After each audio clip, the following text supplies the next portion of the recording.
वो स्टार्ट है क्या, वादक और वाद्य यंत्र। ठीक है, तो चलिए स्टार्ट करते हैं। तो फर्स्ट क्वेश्चन है क्या कि तबला या ड्रम जो है वो और उसका वादक कौन है। ठीक है, तो सबसे पहले तबला का जो वादक यंत्र है वो जाकिर हुसैन। ठीक है, और इसका जो पद्मश्री और पद्म भूषण से इनको नवाजा गया है। ठीक है, और किशन महाराज, फिर है समता प्रसाद, सुखविंदर सिंह, तलीफ अहमद, पंडित जसराज और गुदाई महाराज। ठीक है, ये सब जो है इनके वादक हैं। ठीक है, जो ये बजाते हैं तबला वादक हैं। ठीक है, और यह तबला जो है तबला में कौन कौन चीज होता है, क्या क्या चीज होता है, इसके बारे में जान लेते हैं थोड़ा सा। ठीक है, यह दो छोटे ड्रमों से मिलकर बना होता है। ठीक है, बिल्कुल यह छोटे ड्रम से बना होता है, एक ये और एक ये। ठीक है, छोटे ड्रम से बना होता है जिसमें एक को तबला और दूसरे को बयान कहते हैं। याद रखिएगा, एक को तबला कहा जाता है और दूसरे को बयान कहा जाता है। ठीक है, एक तबला होता है, दूसरे को बयान कहा जाता है। तबला दक्षिण एशियाई का सबसे मशहूर ताल वादक है। ठीक है, यह भारतीय शास्त्रीय संगीत में बहुत अहम है। और 18वीं शताब्दी, याद रखिएगा, यह 18वीं शताब्दी के बाद इसका इस्तेमाल शास्त्रीय संगीत और शास्त्रीय संगीत में आम हो गया। तबले का इस्तेमाल सुगम संगीत और हिंदी सिनेमा में किया जाता है। ठीक है, और तबला लकड़ी या मिट्टी के धातु से बना होता है। ठीक है, तबले के दोनों ड्रम में हेड और पेस्ट का एक केंद्रीय क्षेत्र होता है जिसे स्याही कहते हैं। ये जो पेस्ट आप देख रहे हैं, ठीक है, ये पेस्ट जो होता है ये इसको क्या बोलते हैं हम लोग, स्याही बोलते हैं। ठीक है, तबले के दोनों ड्रम, ये तो बताइए दे, तबले को उंगलियां और हथेलियां से बजाया जाता है। इसको ऊपर से उंगलियां और हथेलियां से बजाया जाता है।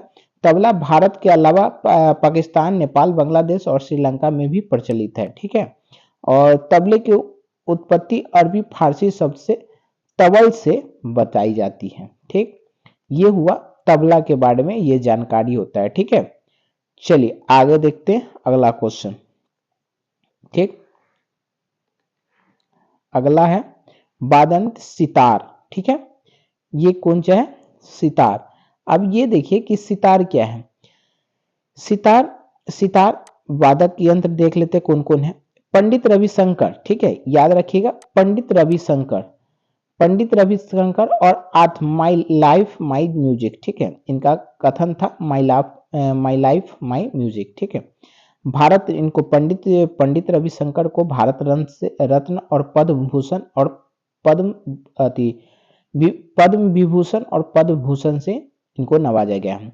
फिर आते हैं उमा शंकर मिश्र। ठीक है, और बुद्धदित्य मुखर्जी और निखिल बनर्जी, विलायत खान और बंदेशन, शहीद परवेज और राजीव जनार्दन। ठीक है, इनके वादक हैं जो इनको बजाते हैं कंट्री स्तर पर। ठीक है, देश स्तर पर बजाते हैं, राष्ट्र स्तर पर। ठीक है, सितार एक तार वाला वाद्य यंत्र है। सितार जो है एक तार वाला वाद्य यंत्र है जिसका इस्तेमाल हिंदुस्तानी शास्त्रीय संगीत में और दक्षिण एशियाई मूल का वादक यंत्र में सितार का प्रयोग किया जाता है। सितार के बारे में कुछ बातें हैं। ठीक है, जैसे कि सितार गिटार की तरह बजाया जाता है, लेकिन यह गिटार से बहुत बड़ा होता है। गिटार से बड़ा होता है, इसमें ज्यादा तार होते हैं। ठीक है, और सितार में तारों की दो परतें होती है और एक गहरा गोल कक्ष का होता है जिसमें वह अनोखी आवाज निकलता है। ये जो गोल कक्ष है इसमें से बोल रहा है कि अनोखी आवाज निकलती है। ठीक है, और सितार लकड़ी और तून लकड़ी और धातु तुमरी और चिकरी से बना होता है। ठीक है, सितार को सितार और सितारा जैसे नामों से भी जाना जाता है। ठीक है, सितार की उत्पत्ति भारतीय उपमहाद्वीप में हुई थी और सितार के 7 मुख्य तार होते हैं। ठीक है, सितार को संसार का किसी भी वाद्य यंत्र से कठिन और जटिल माना जाता है। ठीक है, और सितार को बजाने का महारत हासिल करना चुनौतीपूर्ण होता है। सितार से जुड़े कुछ प्रसिद्ध सितारे वादक भी प्रसिद्ध सितार वादक थे जो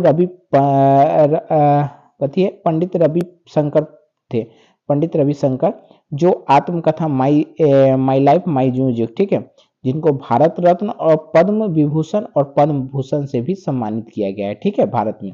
ये था सितार वादक। याद रखिएगा, जब भी सितार वादक का नाम पूछेगा तो पंडित रविशंकर ये पूछेगा ही पूछेगा, ठीक है। चलिए अगला देखते हैं, अगला वाद कौन सी है। चलिए अगला है बांसुरी, ठीक है। तो ये बांसुरी जो है इसको फ्लूट बोलते हैं, ठीक है, इंग्लिश में। और ये वादक जान लेते हैं कि इसके बजाने वाले कौन कौन हैं। हरिशंकर प्रसाद चौरसिया, ठीक है, पन्नालाल घोष, बी बी कुंजमणि और एन नीला, राजेंद्र प्रसन्ना और राजेंद्र कुलकर्णी, ठीक है, ये इनके बजाने वाले हैं, ठीक है, वादक हैं। अब ये है कि यह एक लंबी बेलनाकार लकड़ी की बनी होती है, बिल्कुल एक लंबी बेलनाकार लकड़ी की बनी होती है, ठीक है। बांसुरी की मधुर संगीत बजाया जाता है और यह प्रकृति आवाजों को नकल करने में भी माहिर होते हैं, बिल्कुल, ठीक है। और बांसुरी को बहुत पवित्र और पूजनीय माना जाता है बांसुरी को, ठीक है। बांसुरी को लोक संगीत और नृत्य में भी इस्तेमाल किया जाता है। बांसुरी को काष्ठ परिवार का एक संगीत उपकरण है, ठीक है। बांसुरी को तीव्र आघात एवं एरोफोन के रूप में एवं वर्गीकृत किया जाता है। बांसुरी वादक को फ्लूट प्लेयर और प्लेटिस्ट या प्लूस्टर भी कहते हैं, ठीक है। बांसुरी को बारे में मान्य है कि यह घर के वातावरण मौजूद नकारात्मक शक्तियों को समाप्त कर देता है बांसुरी, ठीक है, और सकारात्मक शक्तियों को ऊर्जा करता है, उत्सर्जित करता है, ठीक है। नकारात्मक शक्ति है, अगर उसमें बांसुरी बजता है तो नकारात्मक शक्ति को खत्म कर देती है। बांसुरी परिवार में पिकोलो या अल्टो बांसुरी का दुर्लभ बांस से शामिल होते हैं, मतलब ये जो बनाते हैं तो उससे दुर्लभ बांस भी शामिल होते हैं, ठीक है। चलिए ये था बांसुरी के बारे में। फिर अगला देख लेते हैं हम लोग। अगला है संतूर। क्या? संतूर। तो संतूर का वादक कौन है? विश्व कुमार शर्मा। भजन सोपारी। संतूर की उत्पत्ति, ये जो है ये संतूर वादक है, ठीक है। संतूर की उत्पत्ति ईरान से हुई थी। संतूर की उत्पत्ति कहाँ से हुई थी? ईरान से हुई थी। यह करीब 1800 साल पहले भारत पहुंचा था, ठीक है। और फ्रांसीसी में 14वीं शताब्दी में संतूर को कश्मीर घाटी में लाया गया था, ठीक है। संतूर को शास्त्रीय संगीत से लेकर हर तरह के संगीत में बजाया जाता है और संतूर को बजाने के लिए अर्थ पदासन में बैठना होता है। जैसे ये बैठा हुआ, इसी अवस्था में बैठना होता है, तब जाके आप संतूर बजा सकते हैं, ठीक है। संतूर बजाने के लिए हल्के लकड़ी के हथौड़े का इस्तेमाल किया जाता है, ठीक है। जो ये लकड़ी लिए हुए हैं ये इस तरह के लकड़ी रहता है, ठीक है। जो ये हल्का मुड़ा होता है इसको 2 लकड़ी से बजाया जाता है, ठीक है। चलिए संतूर बजाते समय इसका चौड़ा हिस्सा कमर के पास और छोटा हिस्सा दूर रखा जाता है। संतूर को लोकप्रिय बनाने में शिव कुमार शर्मा का अहम योगदान है। शिव कुमार शर्मा का, ठीक है। चलिए ये याद रखिएगा, संतूर जो है शिव कुमार शर्मा, ठीक है। चलिए अगला क्वेश्चन करते हैं। अगला है क्या? शहनाई वादक। ये देखिए शहनाई वादक बिस्मिल्लाह खां का है, ठीक है। तो ये याद रखिएगा कि क्लैरिनेट भी इसको बोला जाता है और यह जैसी शहनाई की बात है तो समझिए कि बिस्मिल्लाह खां की बात हो रहा है। बिस्मिल्लाह खां इसका है। देखिए बिस्मिल्लाह खां इनके वादक हैं जिनको भारत रत्न, पद्म विभूषण, पद्म भूषण और पद्मश्री से भी नवाजा गया है। दूसरा बजाते हैं अली अहमद, ठीक है, हुसैन खान और दयाशंकर जगन्नाथ बागेश्वरी, ठीक है, कमर। ये सब इनके वादक हैं जो ये बजाते थे, ठीक है। यह एक वायु वाद्य यंत्र है। यह एक वायु की अवस्था से मतलब फूंक कर बजाया जाता है, ठीक है, जिसमें लकड़ी और धातु से भी बनाया जाता है, ठीक है। शहनाई में आमतौर पर 6 से 9 छेद होते हैं, मतलब इसमें से जो छेद होता है ये जो छिद्र होता है ये 6 से 9 छिद्र होते हैं। शहनाई 7 को नियंत्रण करने में अलग अलग धुन बजाया जा सकता है, बिल्कुल। शहनाई को 2 ऑक्टेव्स की सीमा होती है। शहनाई को बजाने के लिए रीड और इस्तेमाल किया जाता है। रीड के अंतर पोली होती है, जिससे सहारे शहनाई को फूंका जाता है। ठीक है, शहनाई को उत्तर भारतीय संगीत में कार्यक्रम में इस्तेमाल किया जाता है और शहनाई का सामाजिक और धार्मिक समारोह में भी बजाया जाता है। शहनाई का नाम प्लेनियन और प्लेनिया से लिया है। ठीक है, और जिसका मतलब होता है छोटी सुराही। ठीक है, सुरजाती शहनाई तुरही की तरह तीखी आवाज निकालती थी। ठीक है, चलिए अगला देखते हैं। अगला क्या है? अगला है बीना, हार्प्स। ठीक है, बीना। चलिए इसका है क्या कि सरस्वती एवं बालचंद्र कृष्ण इनको बजाने वाले वादक हैं। ठीक है, बालकृष्ण चंद्र कृष्ण कुमार भगवातर और बदरुद्दीन डागर, जयंत कुमारेश और सूरदम बलचंद्र। ठीक है, इनका बजाने वाले वाद्य हैं। ठीक है, बीना एक वाद्य यंत्र है, तो पता है बीना एक तार वाला वाद्य यंत्र संगीत है जिनमें अलग अलग तार होते हैं। इनके साउंड बोर्ड के कोण पर चलते हैं, साउंड बोर्ड के कोड पर चलते हैं। ठीक है, तारों को उंगली से बजाया जाता है। बीना को कई तरह से बजाया जा सकता है, खड़े होकर, बैठकर, और ऑर्केस्ट्रा या संगीत समारोह में भी बीना का उपयोग किया जाता है। बीना के तार रेशम, आंत और नायलॉन के तार से बने होते हैं। लंबे तार कमर से स्वर और छोटे तार का स्वर ज्यादा स्वर होता है। ठीक है, लंबे तार का कम स्वर होता है और छोटे तार का ज्यादा स्वर होता है। ये बीना के बारे में था। ठीक है, चलिए अगला क्वेश्चन करते हैं। अगला देखते हैं, अगला क्या है? अगला है सरोद। ठीक है, सरोद वादक। तो सरोद वादक में क्या है कि इसके वादक यंत्र कौन कौन से है जो बजाते हैं?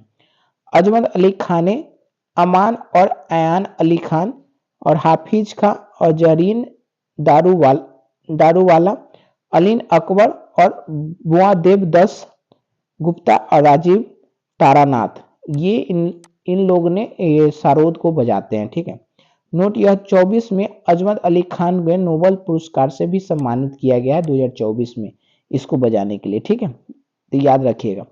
हिंदुस्तान के साहित्य संगीति एवं प्रमुख तार पर वाद्य यंत्र, यह सितार के समय भारतीय उपमहाद्वीप के सबसे लोकप्रिय वाद्य यंत्र में एक है। ठीक है, सरोद अफगानी रबाब का रूपांतरण है जो 16वीं शताब्दी में भारत से आया था। इसका आधुनिक रूप 19वीं शताब्दी में डिजाइन किया गया था। ठीक है, सरोद शब्द फारसी शब्द से लिया गया जिसका अर्थ होता है गाना या मधुरय। ठीक है, यह एक गहरी और वजनदार आत्मनिरीक्षण ध्वनि के से लिया जाता है। ठीक है, सरोद के शरीर को खोखली सागवान या तून की लकड़ी से बनाया जाता है। ठीक है, सरोद का अनुनाद एक जैसी फैली होती है, झिल्ली जैसी, जो आमतौर पर बकरी के खाल से बनी होती है। ठीक है, सरोद के तार आमतौर पर आंत और रेशम से बने होते हैं, लेकिन आजकल यह स्टील और कांसे से भी बनाए जाते हैं। सरोद दो तरह के होते हैं, 6 खूंटों वाला सरोद और 8 खूंटों वाला सरोद होते हैं। ठीक है, ये याद रखिएगा। चलिए अगला देखते हैं, वायलन। ठीक है, वायलन होता है, इसका वादक थे TN कृष्णन, L सुब्रमण्यम और विष्णु गोविंद जोश और डॉक्टर A राजन और संगीता राजन, मोहन चंद्रशेखर और लाल गुंडी संगीता राजन, ये सब इनके वादक है जो इनको बजाते थे। वायलन को बनाने या मरम्मत करने में जो व्यक्ति होते हैं उसको लूथियर कहा जाता है। वायलन को बनाने या मरम्मत करने में जो व्यक्ति मरम्मत करते हैं उसे लूथियर कहा जाता है। इसका इस्तेमाल पाश्चात्य संगीति के लेकर हर तरह के संगीति में किया जाता है। इसे बजाने के लिए धनुष के तार जैसा खींचा जाता है, मतलब धनुष के तार जो होता है ये वाला इसको खींचा जाता है तब जाके बजता है। ठीक है, ये वाला। चलिए, वायलिन अक्सर फिडल कहा जाता है, वायलिन को अक्सर फिडल भी कहा जाता है, और फिडल शब्द पहली बार अंग्रेज 14वीं शताब्दी में अंत में इस्तेमाल किया गया था। ठीक है, याद रखिएगा। ठीक है, ये कौन कौन बजाते हैं ये जरूर याद रखिएगा। ठीक है, तो यहीं पे वाद्य यंत्र समाप्त हुआ। ठीक है, चलिए